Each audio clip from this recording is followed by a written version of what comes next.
বিএনপির সিনিয়র যুগ্ম মহাসচিব রুহুল কবির রিজভী রাষ্ট্রীয় গোয়েন্দা সংস্থাগুলো নতুন একটি রাজনৈতিক দল গঠনের প্রচেষ্টা চালাচ্ছেন বলে মন্তব্য করেছেন। আজ বৃহস্পতিবার ঢাকা রিপোর্টার্স ইউনিটিতে এক আলোচনা সভায় তিনি এসব কথা বলেন। রিজভী বলেন, রাষ্ট্রীয় গোয়েন্দা সংস্থাগুলো কারা কোন রাজনৈতিক দল করবেন, কারা নির্বাচিত হবেন এটা নির্ধারণ করে দেন। তাহলে হাসিনার বিরুদ্ধে লড়াইয়ের আর কি মানে থাকলো? এটির আর কোনো দাম থাকলো না।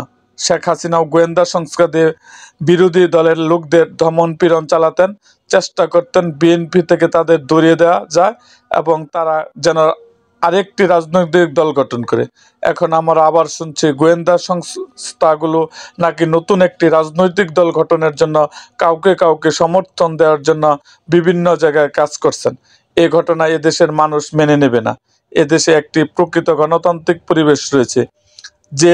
যে দলকে পছন্দ করবে সেই দলকে ভোট দেবে।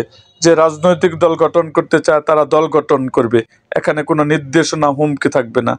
এছাড়াও সরকারের তরফ থেকে গতকাল গুরুত্বপূর্ণ নথি চাওয়ার পর রাতে সচিবালয়ে আগুন লাগার জনমনে সন্দেহ তৈরি হয়েছে বলে মন্তব্য করেছেন বিএনপির সিনিয়র যুগ্ম মহাসচিব রুহুল কবির রিজভী।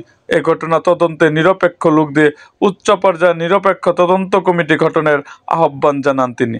রুহুল কবির রিজভী বলেন, এখন এই সংস্কারের কী রূপ হবে, কোন পর্যায়ে আমাদের নিয়ে যাবে সেটা আমরা বলতে পারি না।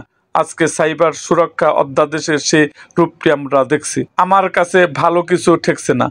আমার কাছে মনে হচ্ছে ডালের মধ্যে কিছু কালো পদার্থ রয়েছে। চারদিকে বিভিন্ন ঘটনা আমরা শঙ্কিত, আমরা ভয়ার্থ। ব্যক্তিগত ভয়ের জন্য নয়, রাষ্ট্রের নিরাপত্তার জন্য ভয়ার্থ।